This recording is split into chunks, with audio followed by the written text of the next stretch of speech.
The scratching started 3 days after I moved into the attic bedroom. My parents said it was mice, maybe squirrels in the eaves. But mice don't whisper your name at 2 a.m. They don't tap out rhythms on the drywall like they're trying to communicate. And they definitely don't sound like a little girl begging you to stay away from the man with the kind smile. I was 16 and thought I was too old to be scared of things that go bump in the night. I was wrong. What lived in my walls wasn't something to be scared of. It was something trying to save me. Now, 28 years later, I understand what Emma was trying to tell me. But back then, lying in that converted attic space with its slanted ceiling and drafty windows, all I knew was that something was very, very wrong in our house on Maple Street. The first night, I convinced myself it was just the old Victorian settling. These houses make noise. Everyone knows that. The wooden beams expand and contract, pipes tick and groan behind the walls, and sometimes the wind catches the siding just right to create sounds that seem almost human. Almost. But the scratching had a pattern. 3 short taps, pause. 3 long ones, pause. 3 short again. Over and over, coming from the wall behind my headboard, where faded floral wallpaper met white painted baseboard.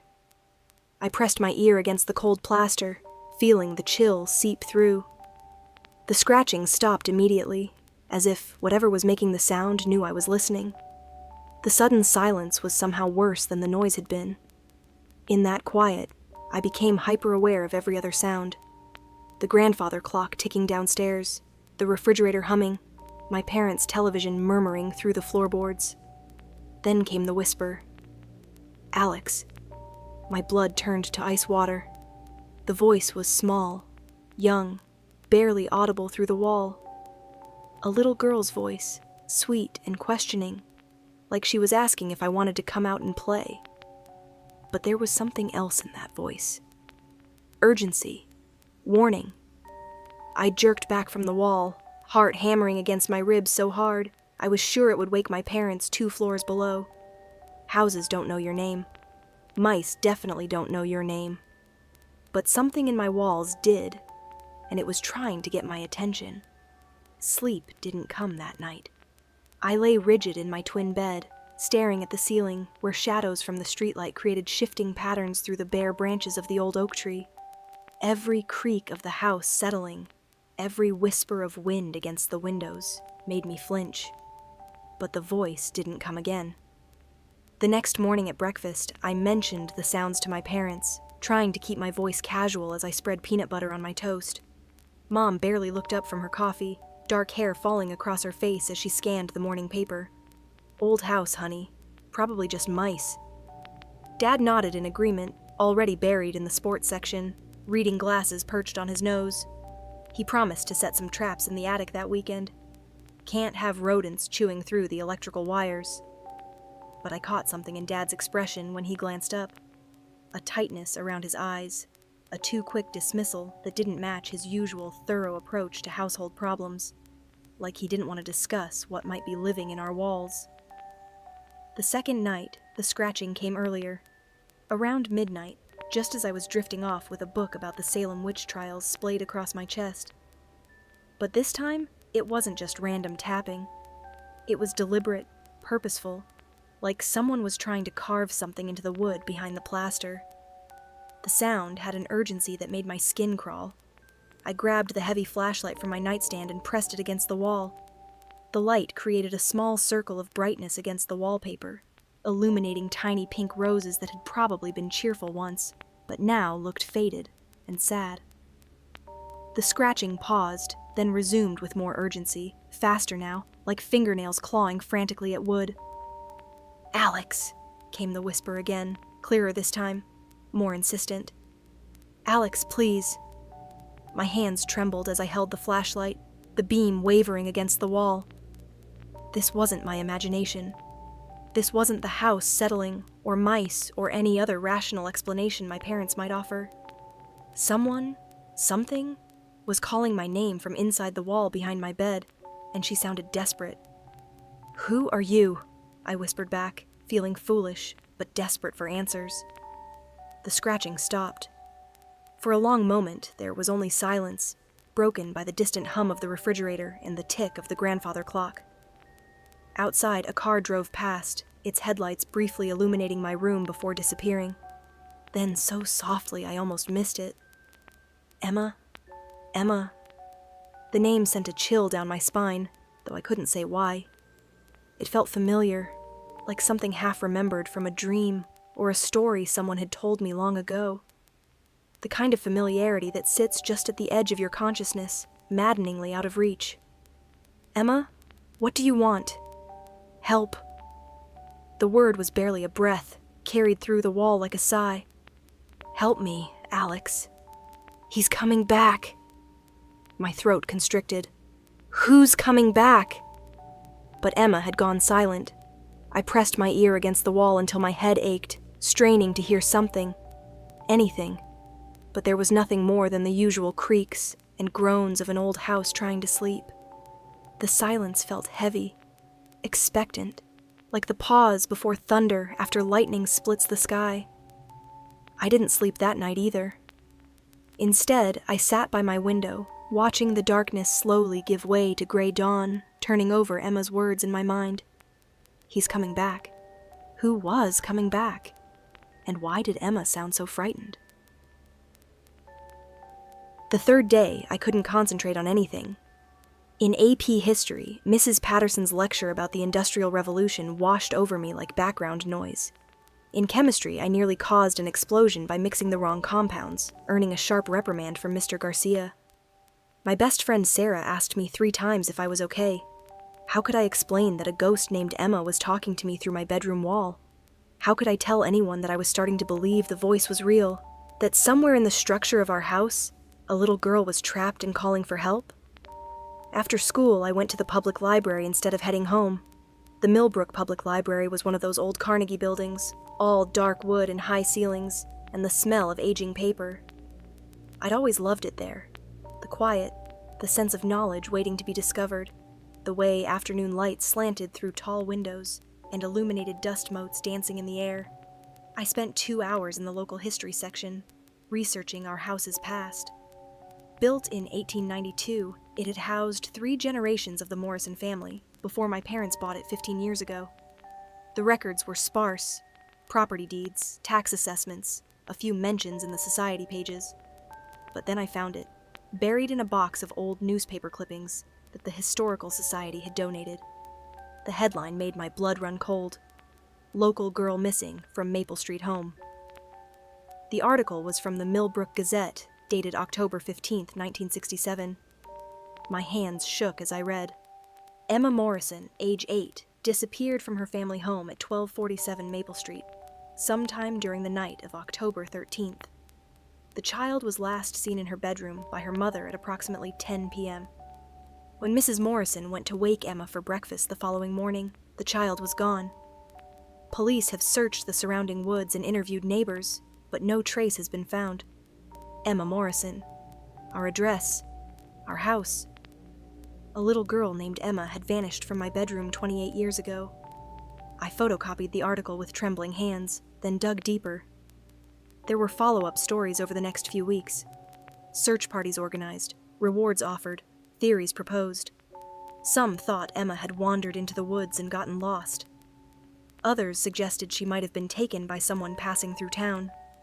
But as weeks turned to months with no new leads, the stories grew shorter until they disappeared entirely. Emma Morrison had simply vanished, becoming one of those unsolved mysteries that small towns carry like scars. The librarian, Mrs. Chen, noticed me hunched over the archives and came to check on me. She was a kind woman in her 60s, with silver hair pulled back in a neat bun and reading glasses on a beaded chain around her neck. "Are you researching the Morrison case?" she asked gently, seeing the photocopied articles spread before me. I nodded, not trusting my voice. She sighed, settling into the chair beside me. Terrible tragedy. I was in high school when it happened. The whole town searched for weeks. Emma's mother never recovered. She moved away within a year, couldn't bear to stay in that house. The place sat empty for ages before it was finally sold.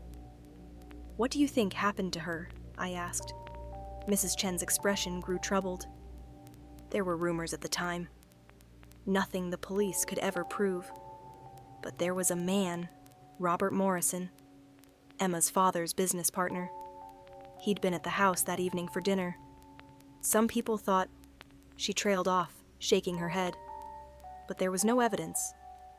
Robert moved to Chicago a few months later. The case went cold.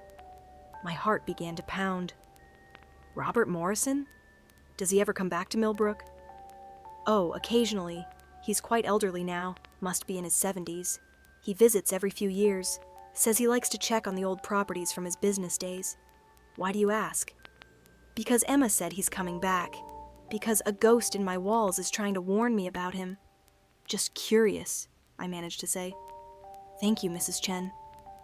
That night, I lay in my bed with every light in my room turned on, staring at the wall where Emma's voice came from. My parents thought I was being ridiculous, a 16-year-old afraid of the dark. But I didn't care. The scratching had started again, more urgent than ever, and beneath it I could hear Emma crying.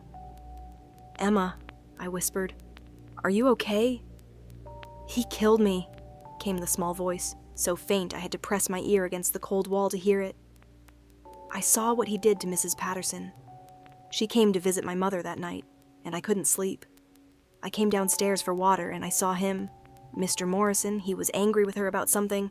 They were arguing in my father's study. I watched through the crack in the door. My blood ran cold.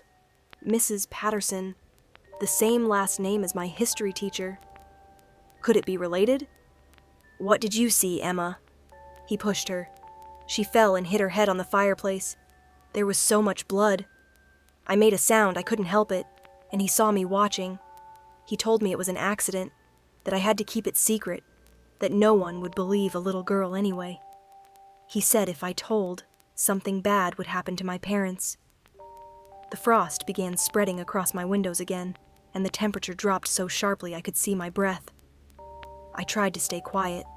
I tried so hard. But I had nightmares. I kept crying. My mother asked me what was wrong, and I almost told her. I think Mr. Morrison knew I was going to talk. He came back one night when everyone was asleep. He came up to my room and...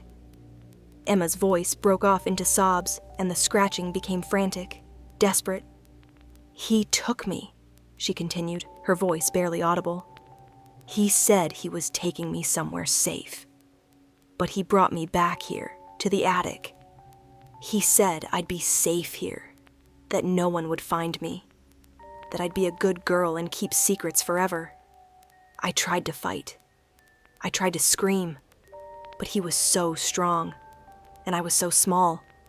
I was crying now, tears streaming down my face as I pressed against the wall, wanting somehow to comfort her across the decades that separated us. He put me in the walls, Emma whispered, and I've been here ever since, waiting, trying to warn people. Because he comes back, Alex. Every few years he comes back to make sure no one's found me. And when he does, what? I asked, though I was afraid I already knew the answer. He checks my hiding place. And if anyone's been in this room, if anyone's been asking questions, if anyone knows, he makes them disappear too. Like he did to the family who lived here in 1983. Their daughter slept in this room. She heard me scratching. She found my diary hidden in the loose floorboard. Mr. Morrison came back, and that family moved away so suddenly. No one knows what he did, but the daughter, Jennifer, she was never seen again. My phone buzzed on my nightstand, making me jump. A text from my dad. Honey, just wanted to let you know. Mr. Morrison called today. He's in town and asked if he could stop by the house tomorrow afternoon. He apparently has some historical documents about the property he thought we'd like to see. Told him you'd be home from school around 3. Hope that's okay. The phone slipped from my trembling fingers. Tomorrow. He was coming tomorrow. Emma, I said urgently, I need to call the police. I need to tell them what you told me. The loose board, Emma whispered. Behind the dresser.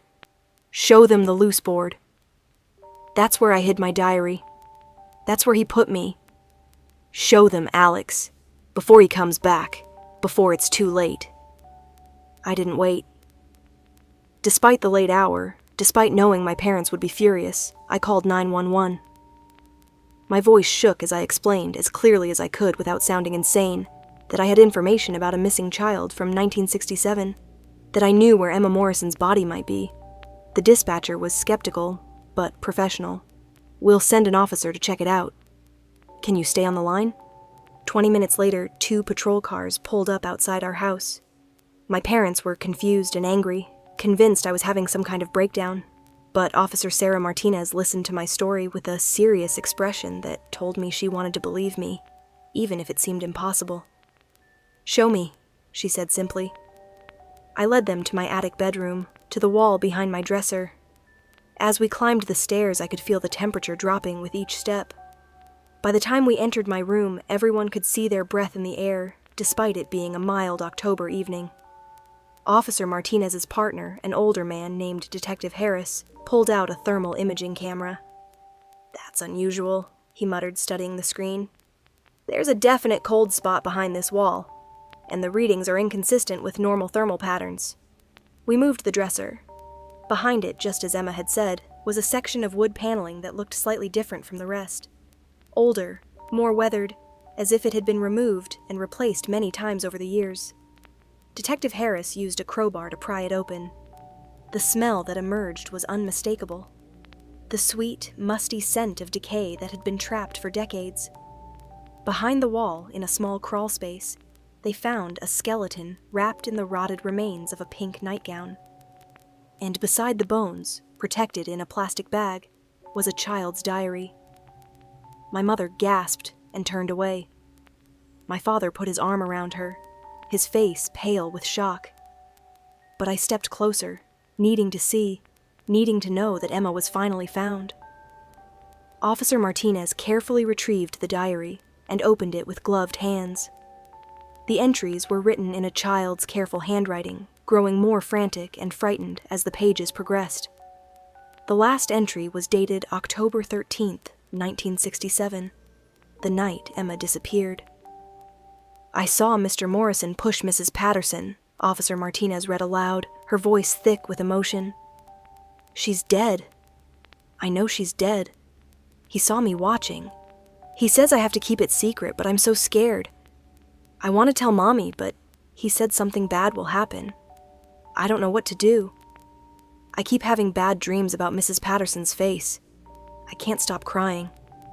Mr. Morrison keeps looking at me funny when he comes over. I think he knows I'm going to tell. I'm so scared. There was more." Page after page of a terrified child's observations, including details about Robert Morrison's arguments with Emma's father, financial disputes, and the night that Mrs. Patterson, Catherine Patterson, a business associate, had disappeared after a visit to the Morrison home. "Catherine Patterson," Detective Harris said grimly, pulling out his phone. "I need to run a check on missing persons from 1967. He stepped out of the room, already making calls. Officer Martinez turned to me, her eyes filled with something like awe. "How did you know where to look?"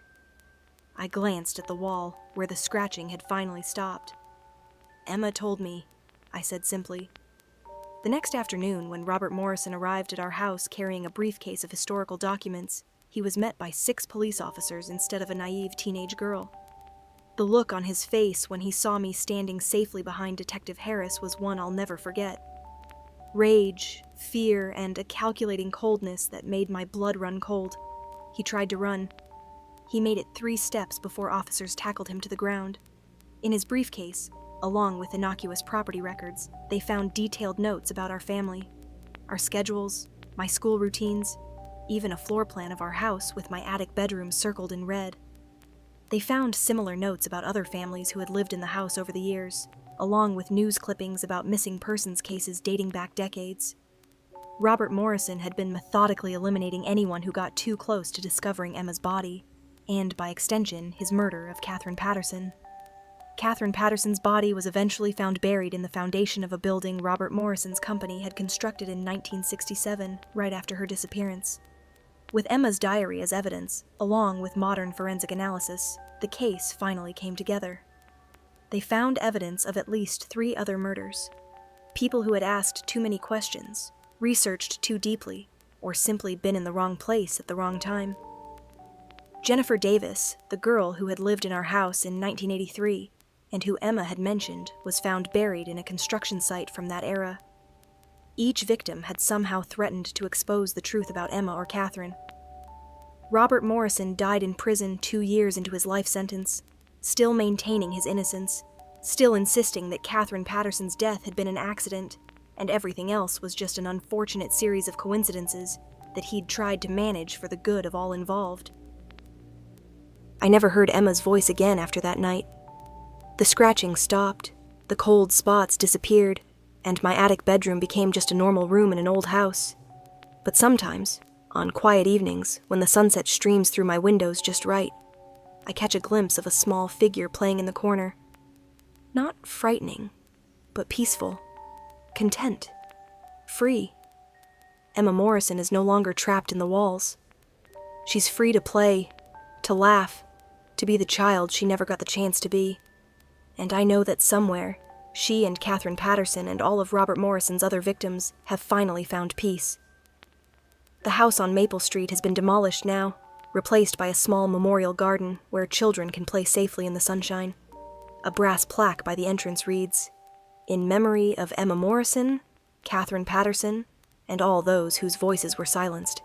May truth and justice prevail." My parents and I moved to a new house across town, but I kept one thing from that attic bedroom, a small wooden angel that had been in Emma's diary hiding spot, worn smooth by a child's frightened hands.